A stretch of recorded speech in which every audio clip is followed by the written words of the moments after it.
Good afternoon, everyone. My name is Chonlatit, and I represent the Budget Bureau of Thailand. Thank you for giving us the opportunity to share Thailand's experience in development, budget preparation system, and relationship with the IFMIS. In Thailand, we have the GFMIS, Government Fiscal Management Information System. So by background, I work in this IT division, so I will be speaking mainly from an IT perspective.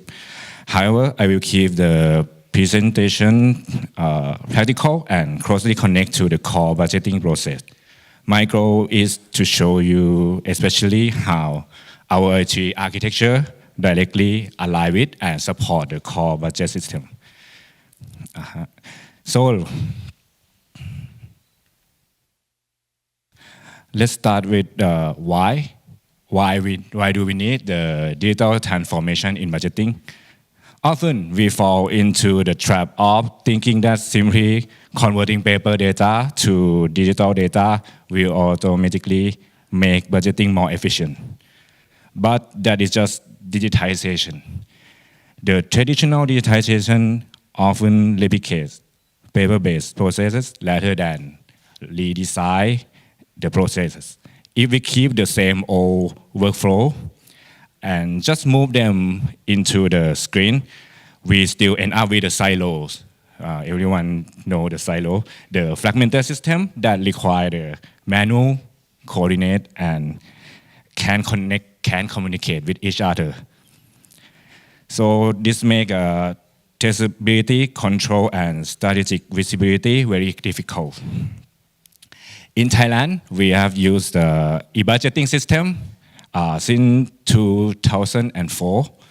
Over the last 20 years, we found that its original design had many structural limitations, especially regarding flexibility. It was hard to change processes and hard to integrate with the other system.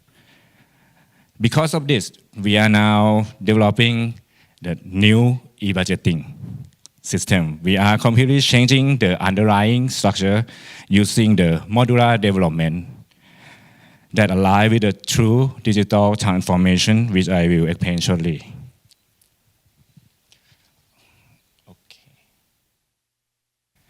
The first step in the digital transformation is ensuring the system is designed to serve the vision and mission of the organization.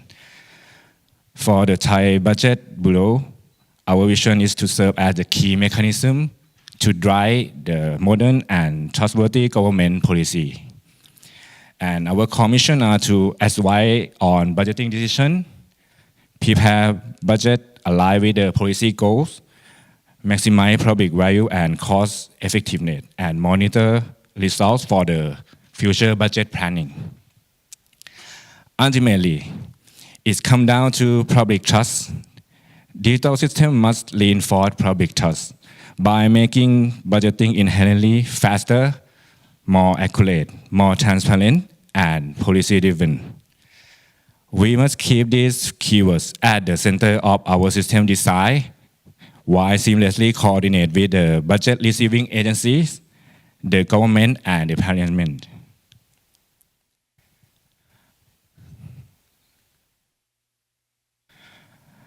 After aligning with our vision, we must align with the law. This is non-negotiable step. A digital system must codify legal logic, not bypass it. While this looks different for every country, in Thailand we are governed by several key frameworks like the Budget Procedures Act, which define the national budget process, the State Fiscal and Financial Discipline Act for transparency and accountability, the National Strategy Act ensuring our budget formulations align with the long-term policy priorities, and the Digital Government Development Act, which support interoperability and data exchange. Equally important is governance. Integration requires governance before technology. Before initiate any system development, we must establish strict foundational rules, like defining access right, identify alternative data sources, and standardize classification. This part is crucial for linking with the other systems, especially GFMIS that manages by the Comptroller General Department. And linking our data using this shared standard is absolutely critical. Okay, once we understand our goals, law, and governance, we look at the business architecture. A digital BPS must support the full budget cycle from end to end. Thailand cycle have the 5 main phases: budget planning, preparation, adoption, execution, and evaluation. To make our new system more flexible, we are designing into map directly to these stages using separate modules.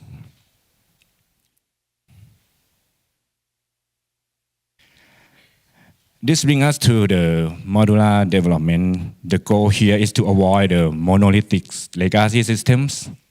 Our budgeting system was designed and developed in one massive block that combined all the 5 processes. This made it incredibly difficult to adapt to the policy change or technical or technology update. By building in modules, we reduce the systemic risk.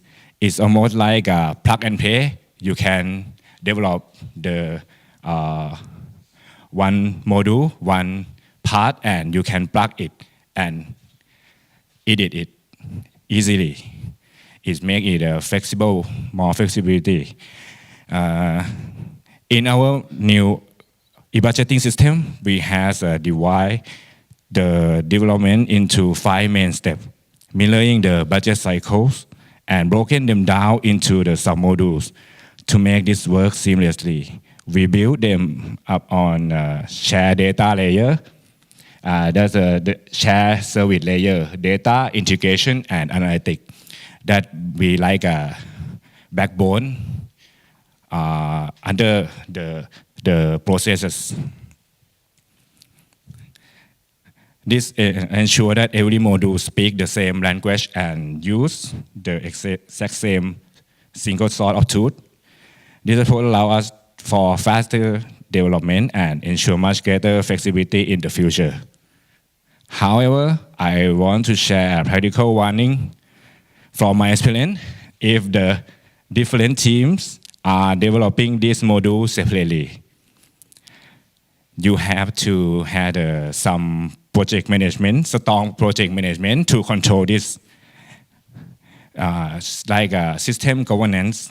The design, data standard, and technology must all move in the exact same direction. Otherwise, the modules simply won't work and can't connect together. Okay.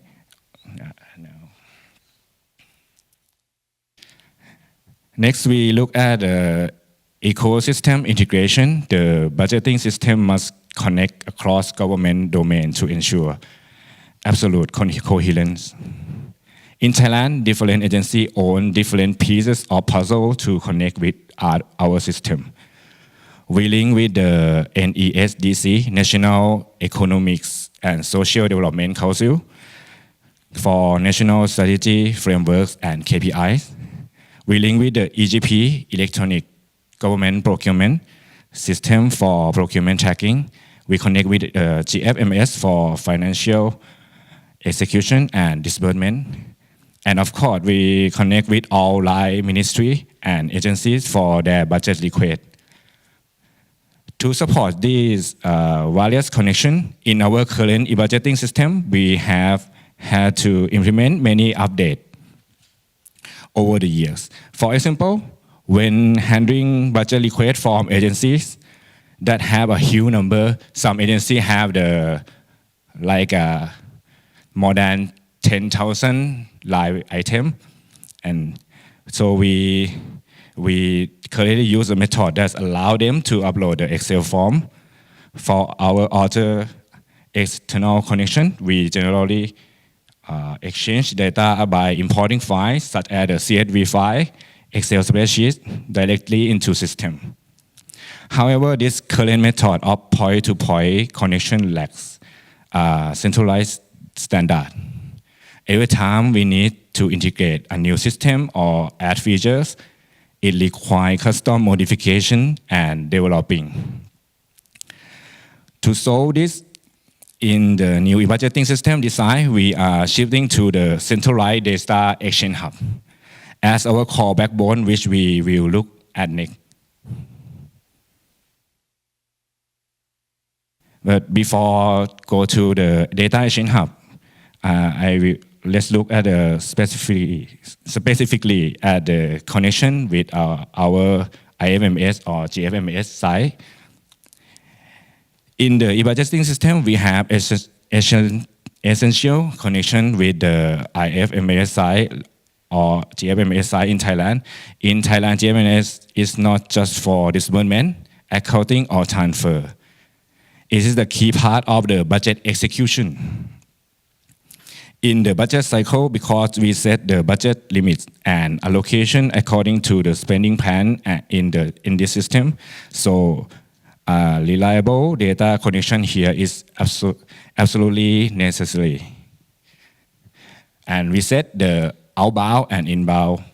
Outbound, the data sent out from the e-budgeting is the initial budget item data right after the budget adoption, which happens once a year. After that, GFMS handle the works of creating allocation data according to the plan when the budget needs to be distributed. So in the inbound, as for the data coming back to us, it consists of disbursement information and purchase order, POs. Currently, we receive this data once a week. Regarding the timing, some of you might wonder why we don't retrieve this data in real time.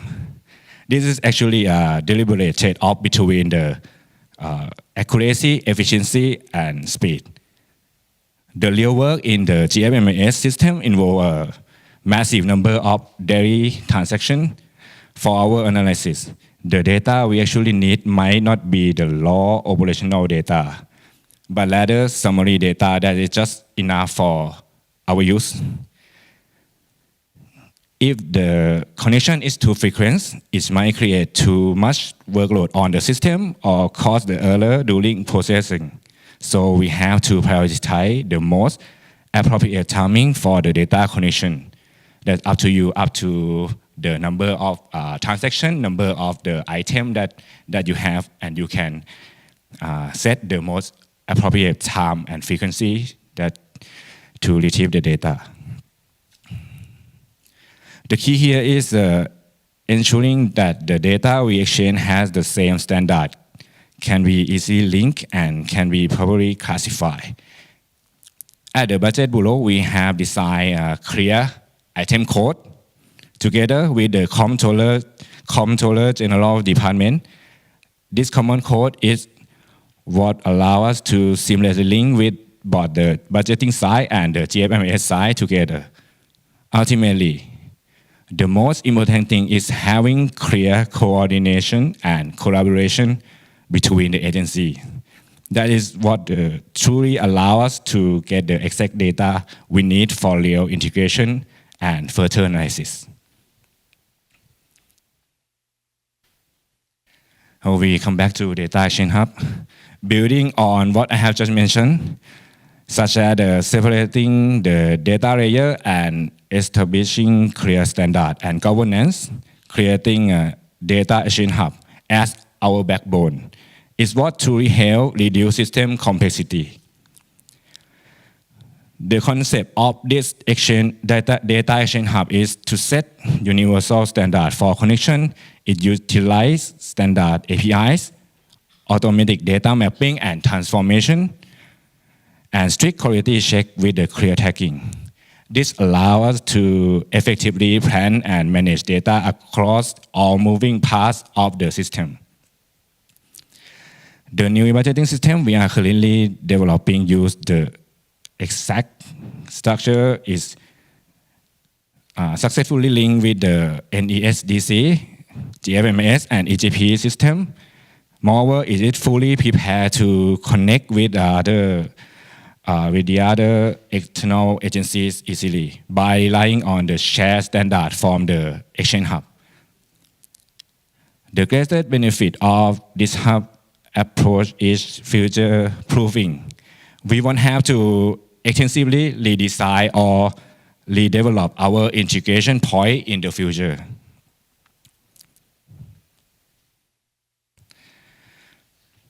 The ultimate reward of established good governance standard, data layer, and data exchange hub is achieving the true data-driven budgeting. When budget execution, procurement, and performance information are connected, budgeting becomes more timely, consistent, and evidence-based. We get better visibility across the cycle, faster identification of emerging risks, and stronger support for reallocation decisions. Having high-quality structured data allows us to move from basic description reporting all the way up to cognitive analytics, incorporate with the artificial intelligence, is the next step to making our work dramatically more accurate and efficient. But remember, you can only successfully move to AI-driven processes if your underlying data structure is well organized and reliable. Finally, to summarize, in terms of data transformation, everything I have shared today comes directly from our real-world experience developing both the old e-budgeting and new e-budgeting systems. Much of what I have discussed actually refer to using an open framework for digital transformation called TOGAF.